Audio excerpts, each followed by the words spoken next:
Hey guys, Jason Geiman here with First Choice Services here, and I was just going to show you what happens when you take an R1 and an R2 hose repair kit.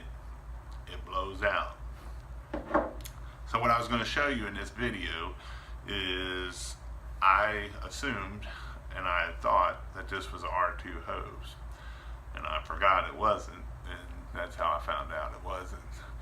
So what I'm going to do is I'll show you how you can tell that this is R1 and not R2.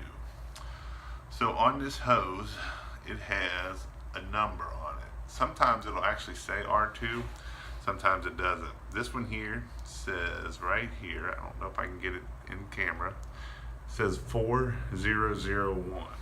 And what that means is it's a 4,000 hose, 4,000 PSI, and it's R1.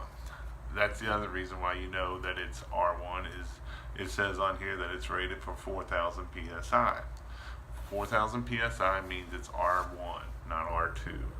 So the reusable end is an R2, will not work on an R1. Hope this helps you out. If you need any help, let me know. You can order, I'll see if I can find the R1s, but if not, don't put R1, put an R2 on an R1. It won't work. Hope this helps you out. Have a great day.